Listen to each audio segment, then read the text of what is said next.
Fire Chief Ryan Simmons, and I'm here to go through the 2025 annual report for the fire department.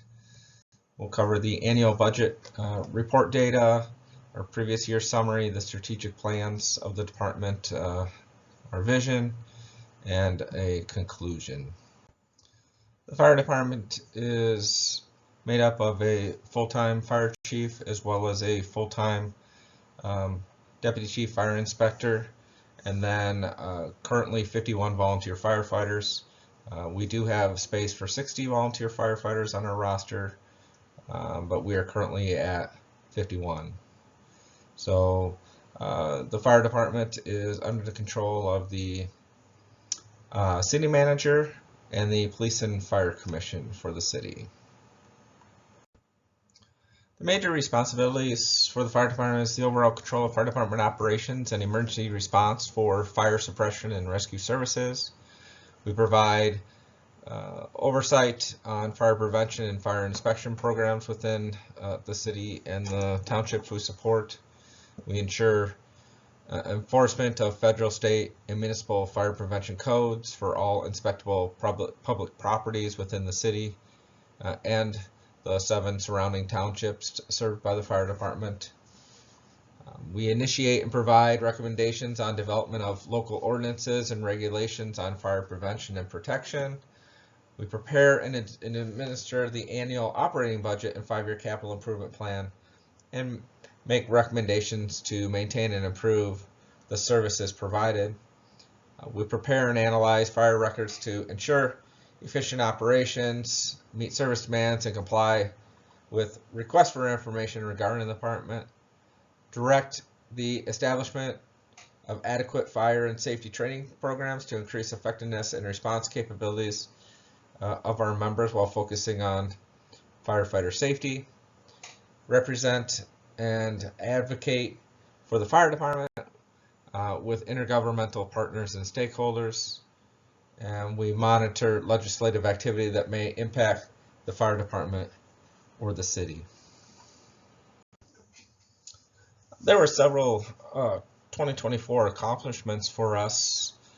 First of all was the work on the fire facility, in which we worked with Wendell Five Bugle Design and Kramer Brothers, our construction manager, to finalize our plans and specification documents and get those prepared for bidding for the construction of the new fire facility in 2025.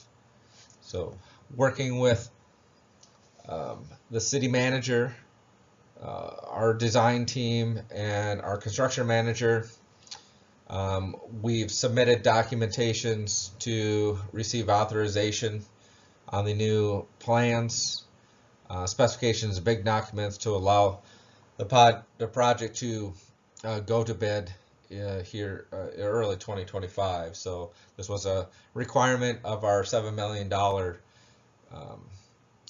community funding grant that we received and is being administered by the USDA, that as we go through at various steps in the project, that the USDA architect assigned to our project must approve it and ensure that we are meeting all the requirements of the funding that we received. We had some radio projects that were successful in 2024. One is through one of our capital improvement projects. We were able to purchase and update a portion of our portable radios, as our current radios are end of life and no longer supported by the manufacturer, as well as they are not fully compatible with the new county radio system that is planned to go online at the end of 2025. We have approximately 50 portable radios in the department. So this is a multi-year process to get them updated and keep them in functional condition from that point forward. We were able to also replace and have a new radio repeater installed that is capable of digital radio transmissions, and it is installed on the radio tower that Grant County put up just outside of Platteville through a memorandum of understanding to coexist on their tower free of charge to the city. And a joint venture to put Platteville Police, Platteville Fire, and the county radio systems together. We were also able to finish up a FEMA Assistance to Firefighter grant that we received, which was to replace our breathing air packs and our breathing air compressor. Our current rolled units were approximately 20 years old, and we're at the point of not meeting NFPA requirements and starting to see consistent failures with them. So this grant was a 95.5% matching grant that ended up being about a little over $400,000, and of which the federal government covered approximately $390,000 of those costs. And then we were also able to upgrade our extrication equipment through a separate capital improvement project. So the upgraded equipment ensures that our extrication equipment stays capable of handling today's vehicles. The automotive industry is continually changing the materials of which the vehicles are made of, and without keeping our equipment up to date, we struggle with being able to cut through those newer vehicles in the case that we do need to extricate someone in a vehicle accident. So this is a positive upgrade for us to keep us current for the next, hopefully, 15 years or so. So what does 2025 look like for the fire department? So the fire facility will be a large focus for us as we begin construction. We'll be working with our general contractor, Kramer Brothers, to ensure that the new fire facility construction stays on schedule within our project budget. We'll be working with various vendors to establish bids for furniture, fixtures, and equipment for the new fire facility to ensure the facility is fully functional upon completion of construction and taking occupancy in 2026. Capital projects, radio upgrades. We'll continue to work on upgrading our portable radios, which are outdated and again not fully compatible with the new county radio system that is scheduled to be online by the end of the year. This will cycle through a few more of our radios to get us closer to being fully compatible. We'll continue to work on reviewing our current policies and procedures and make updates as we can, and as well as identify policies that may be missing and need to be created. And we will focus on firefighter training. We will work with the department leadership to ensure that firefighters are receiving adequate training focused on improving their skills and efficiency. As the trend of firefighters continues to become younger, there's less and less members with more than 5 or 10 years of experience. So we have to focus on the training more than having those senior members to help pass along the knowledge that they have. From this slide on the performance measures we are currently using for the fire department, you will notice that there's been a steadily decline in the number of code violations that we have found while doing fire inspections, showing that our fire prevention program is working and being successful in making safer places for employees, constituents, patrons, and emergency responders in general at public properties throughout the city. Our calls have kind of fluctuated up and down a little bit, but on average are in the low to mid 200s on an average from year over year.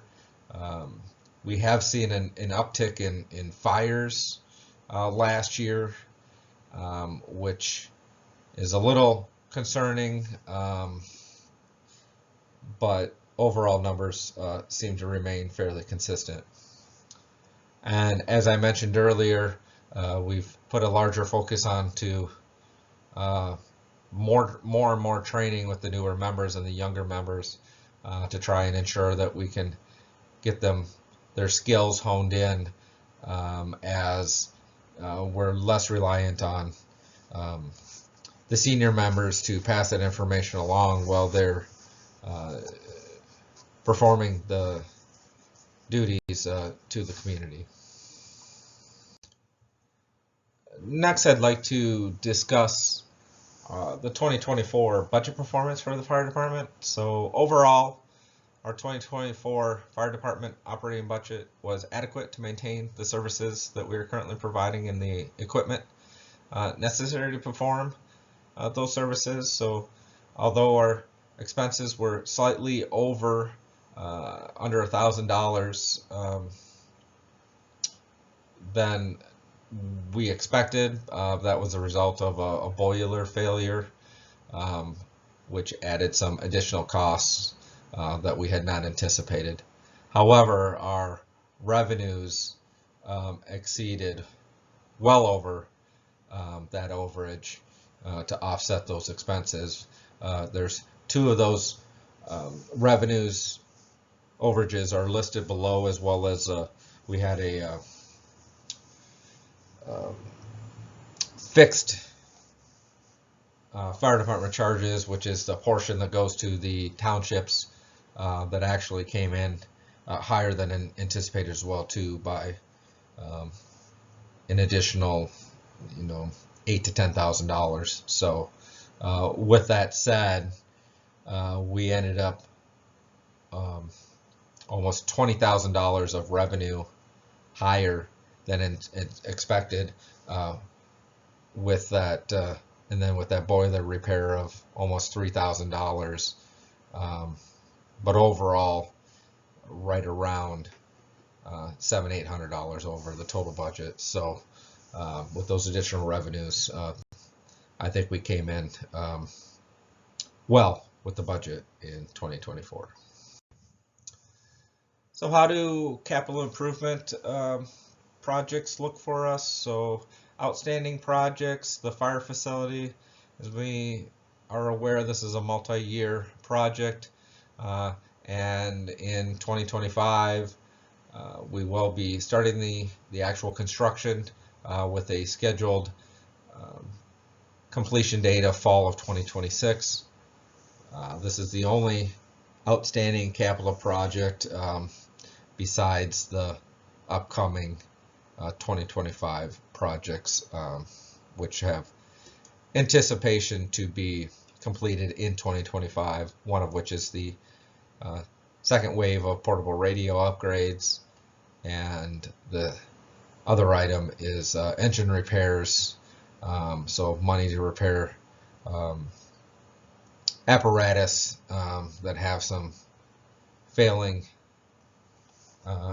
pumps on them, equipment due to the age of them, that need to be repaired to make those apparatus fully functional.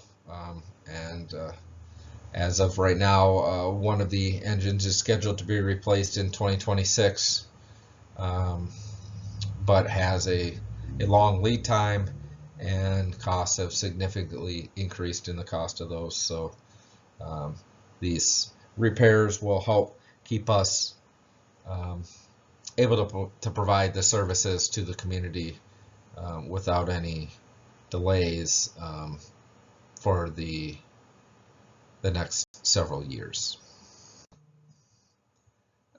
2024 was a unique year for donations for the fire department.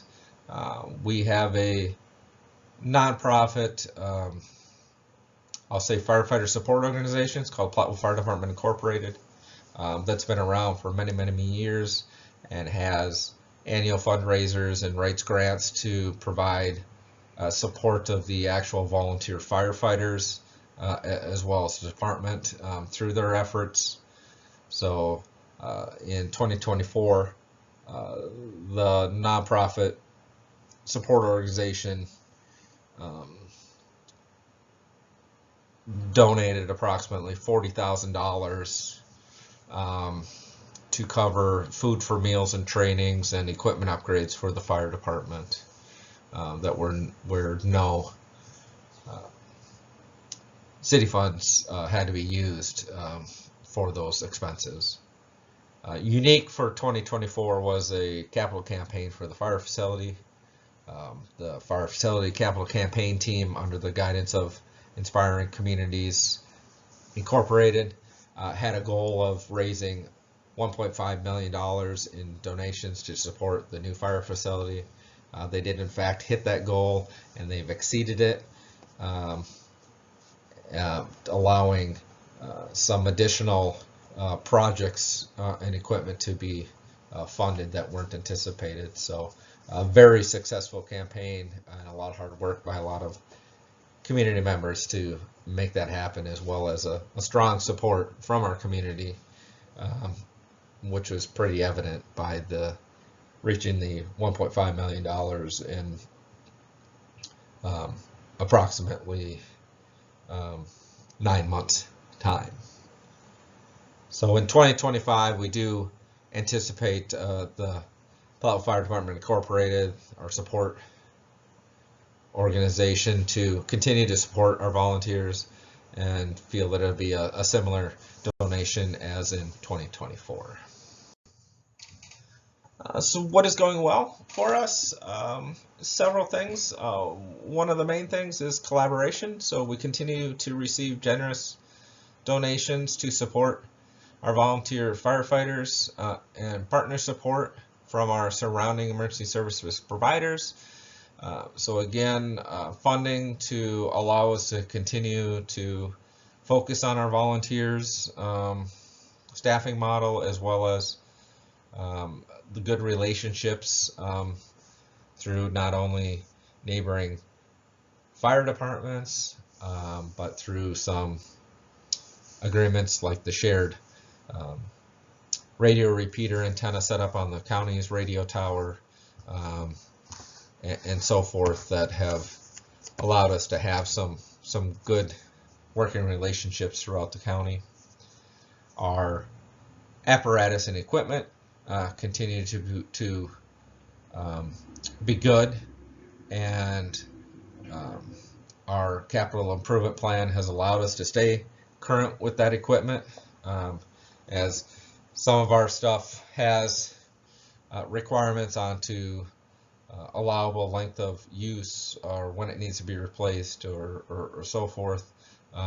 It gets to be complicated sometimes, as grants may not be available, but between grants and the capital improvement plan, we've been able to stay where we need to not only make sure that our equipment is functional, it's compatible with our neighboring partners, as well as is meeting the requirements of keep our firefighters safe when they are performing their jobs.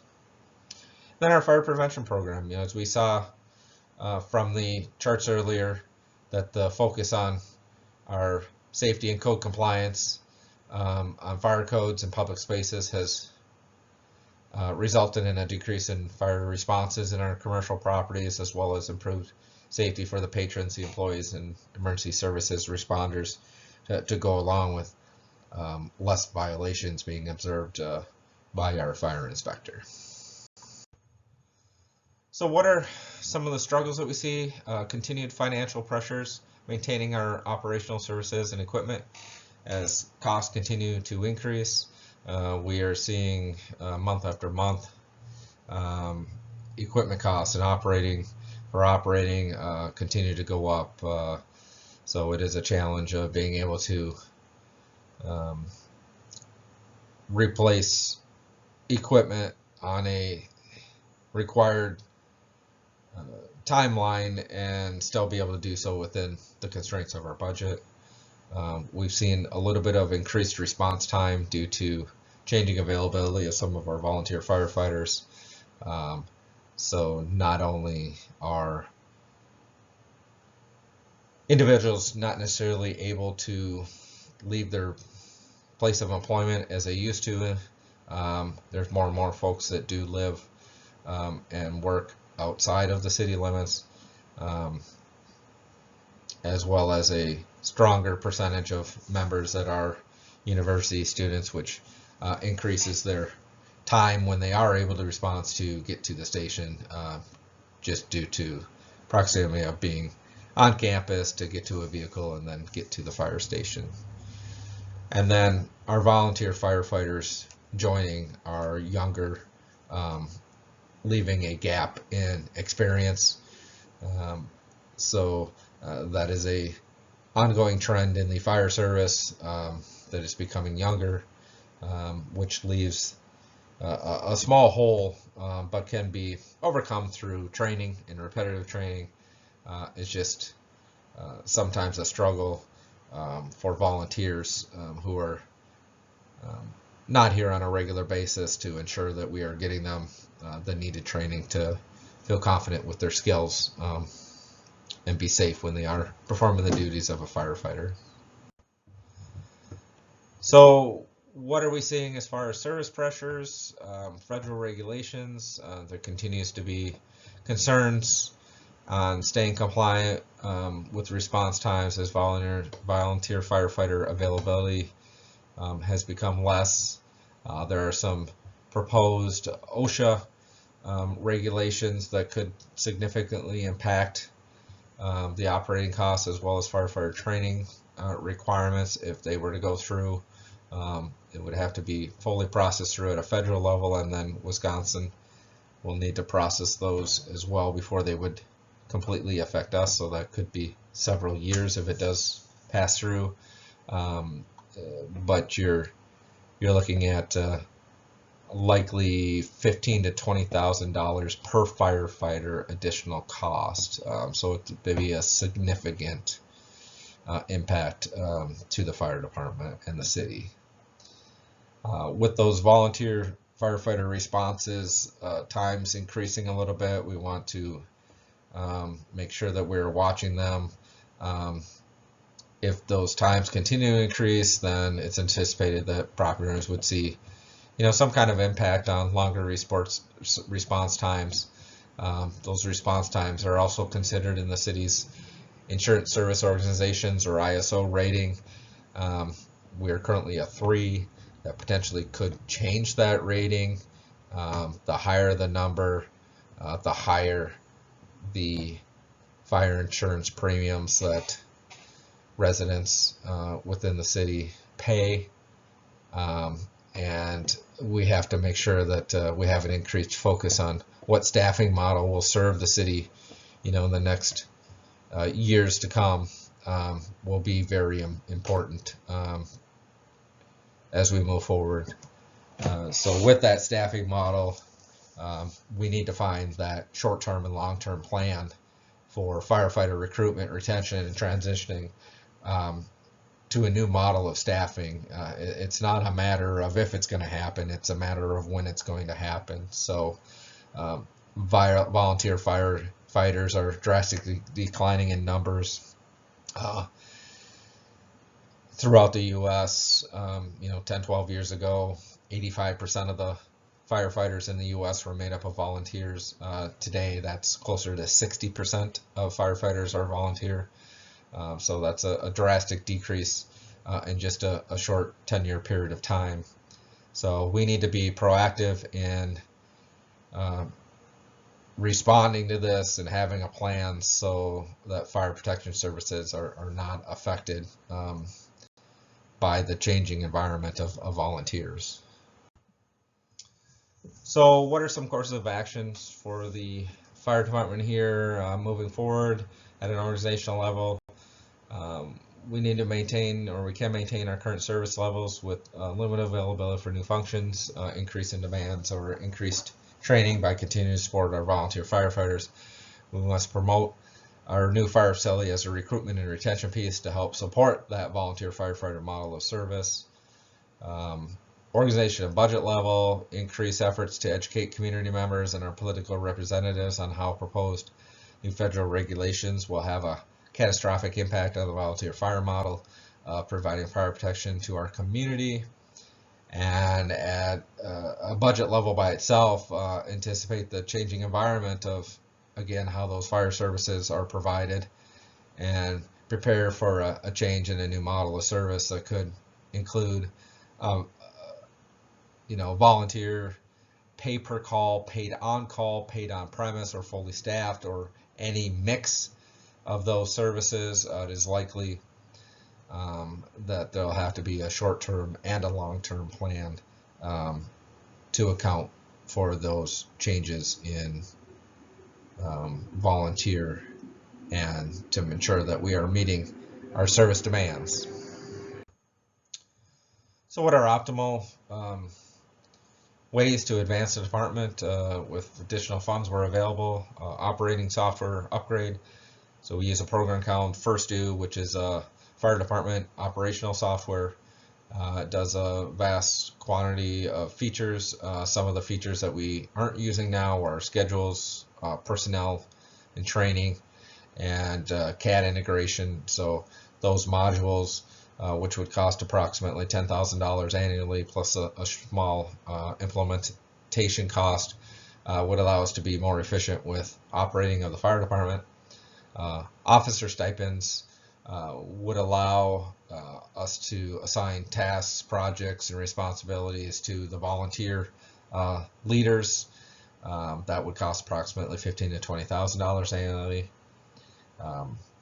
To try and plan for the next phase of service or model of providing fire service, membership stipends. So if we were to pay the volunteers per call or per training, this could provide incentive for members to respond to emergencies, to get some reimbursement when they are clocking out from work and losing money, wages to come to an emergency, and it would also help us extend that time until full-time staffing would be needed.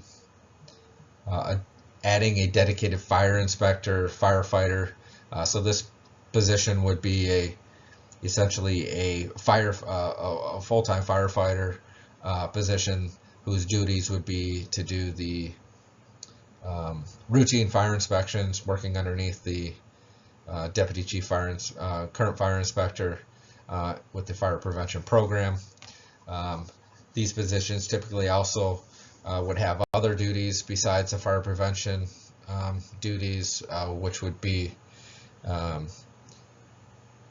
custodial duties throughout the building, general maintenance and equipment checks, and service of small equipment that some of the volunteers are doing now, that would free up some time that they wouldn't have to commit that time a volunteer, and they could focus on the training and call responses for the time that they volunteer. So that's estimated at $85,000 to $100,000 annually. This position is fortunate if the program stays around, that we can continue to apply for a FEMA AFG SAFER grant, which is a staffing grant. This grant is 100% funded by the program through the federal government, in which it includes the wages and benefits for a new firefighter position for 3 years. And if for some reason the city could not move forward with the position after that 3-year time, the city would not be required to maintain that position. So if service reduction were to be needed, although we do not see that We have a whole lot of room to reduce functions that we perform as we provide those fire service and rescue services, to include state mandated fire prevention program and our commercial inspections. If pressed for reduction in a fire department budget, some possible elements where we could maybe save some money would be reduction in fire inspections, so not a huge really big dollar cost savings, but if you went to a annual inspection instead of biannual inspection, it would allow the fire inspector to be assigned other duties that could account for positions that would not be needed. A reduction in apparatus, we could reduce the number of fire apparatus that we use to perform our duties. However, that would save some capital costs and some operating costs, but it would also have a negative impact on the city's ISO rating. Reduction in quality of functions. The only two items I see are volunteer related. There is a member appreciation line item that supports the volunteer firefighters, although that would eliminate some city financial support that goes to those volunteer firefighters. It would also likely reduce the number of volunteers. So although the funds would show a decrease, I think it would negatively impact the service that is provided, as well as there is a like the service program, which is a retirement program for volunteers through the state that the city puts in $7,500 annually into, and it supports those members for promoting longevity with the fire department. So a member has to be with the department for 15 years to become vested in this program, at which age 60 the state pays them out some retirement funds that they've gained over those 15 years for being a volunteer. So in conclusion, financial constraints impact us year after year. So although we're currently able to provide our outstanding service to our community, use our volunteer workforce, and provide the necessary equipment and training that we need, if federal regulations and requirements do change, that would have a significant impact on our ability to provide the services that we do. The volunteer firefighter appreciation, our department operates on countless hours of dedication by volunteer firefighters to provide the same fire department services as full-time career departments. So we need to continue to focus on them and maintain that as long as we possibly can. And then support change. We need to approach a strategic planning with an understanding that change will happen in the fire service model we use to provide staffing and have sustainment goals to preserve essential functions while retaining a volunteer workforce, or a mixed model of volunteer paid workforce, is going to be critical over the next years to come, short term and long term.